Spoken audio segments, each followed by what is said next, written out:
In this video we're gonna take a look on the tone curve of Adobe's Lightroom. All what you see here is identical and can be applied to Adobe's Camera Raw, what also means Photoshop. The tone curve allows us to change all the tonal values, and it does this by dividing them into 4 areas, namely in highlights, the 2 midtones which are split into lights and darks, and at the bottom you find the shadows.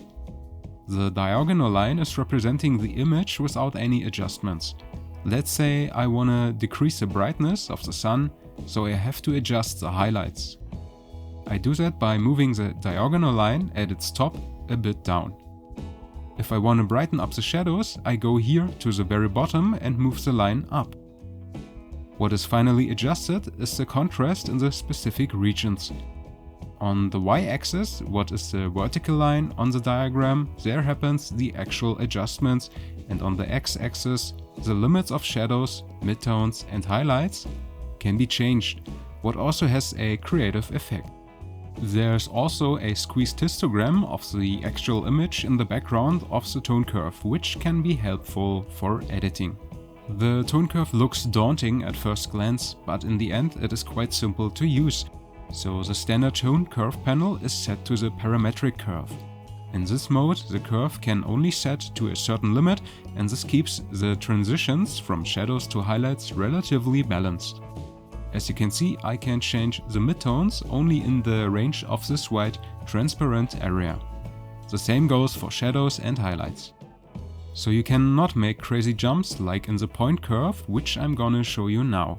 When you edit the tone curve as point curve, then you can achieve crazy things like this.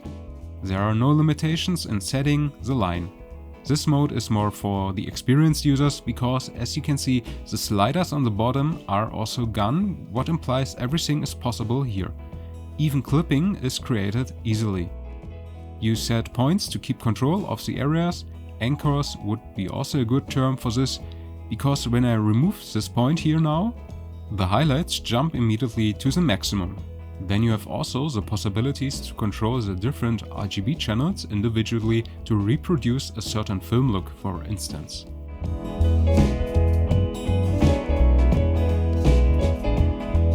Let's say we want to reduce the midtones of the red channel. For this we select the tone curve for the red channel and do the same like in the normal RGB curve and pull the line down, and as you can see, the green takes over. I use this quite rarely because it is a very fundamental way of editing, so I would just use it for color correction or things like that. Most of the time I use the tone curve on the parametric panel with the sliders, because you work here with reproducible values from -100 to +100. This seems for me the most logical way. One little helper is also the drag tool, which you know from the HSL color panel. This allows very easily to change the desired area by moving the mouse down for decrease or up for increase, so I don't have to figure out what this exactly is on the curve.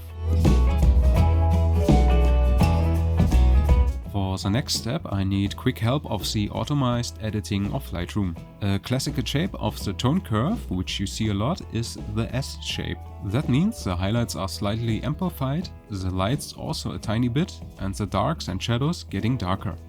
All this creates a higher contrast and giving the image more aliveness. But the shot right here doesn't need a S-curve because we have the strong backlight, and that's why I reduce the lights, what makes more content visible again.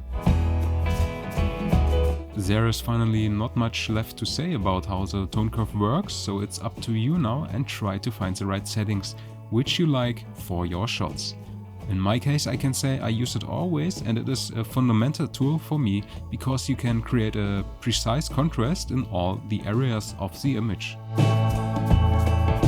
So far, thank you very much for tuning in, and I hope I could give you help in case of the tone curve. For more photography topics you can visit Lightcolorshadow.com, where you can find also my gallery and other tutorials. If you like this video you can leave a thumb up or a subscription, and we see us in one of my other videos on my YouTube channel. Until then, good light for you, and until next time. Bye bye.